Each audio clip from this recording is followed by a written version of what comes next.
ഇതെന്താണ് പോയി എനിക്ക് മനസ്സിലാവുന്നില്ലല്ലോ. അതായത് ഒരു ഇന്ത്യൻ പൗരൻ്റെ അക്കൗണ്ടിൽ കണ്ടമാനം പൈസ ഇങ്ങനെ വരികയും പോകുകയും ചെയ്താൽ പിറ്റേ ദിവസം തന്നെ അവൻ്റെ വീട്ടിൽ IT ഇൻകം ടാക്സിൻ്റെ ഓഫീസർ, അതുപോലെ തന്നെ ED, അതുപോലെ തന്നെ നമുക്ക് പേരറിയാത്ത വേറെ കുറേ ടീം വരും.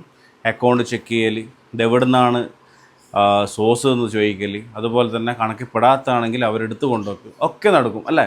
കാരണം എന്താ, ഓരോ പൗരൻ്റെയും അക്കൗണ്ട് നമ്മുടെ ഗവൺമെൻറ് നല്ല രീതിയിൽ ഒബ്സർവ് ചെയ്യുന്നുണ്ട്, അതിൻ്റെ ആക്ഷൻ എടുക്കുന്നുമുണ്ട് അല്ലേ. പക്ഷെ എൻ്റെ ചോദ്യം അതല്ല.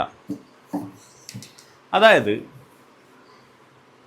ഇതുപോലെ തന്നെ അക്കൗണ്ടിൽ 5ൻ്റെ പൈസ വരാണ്ട് ഫ്രീസായിക്കണം. അതായത് ഫ്രീസല്ല ഉദ്ദേശിക്കുന്നത്, ഒരു പൈസയും വരാണ്ട് ഇങ്ങനെ നിൽക്കുന്നത്. ചിലപ്പോൾ 10 റുപ്യ, 100 റുപ്യ, 200 റുപ്യ എല്ലാം മാത്രം പൈസ അക്കൗണ്ടിലുള്ള ഒരുപാട് ആൾക്കാരുണ്ട്. ചില ആൾക്കാരുടെ മൈനസ് ഉണ്ടാവും, മിനിമം ബാലൻസ് വരെ കീപ്പ് ചെയ്യാണ്ട്. അവരുടെ അടുത്തുനിന്നും പോയിട്ട് ഓരോ ഓഫീസറും പോയിട്ട് പറയുന്നില്ലല്ലോ, എന്താ മോനെ അക്കൗണ്ടിൽ പൈസ ഒന്നും വരുന്നില്ലല്ലോ,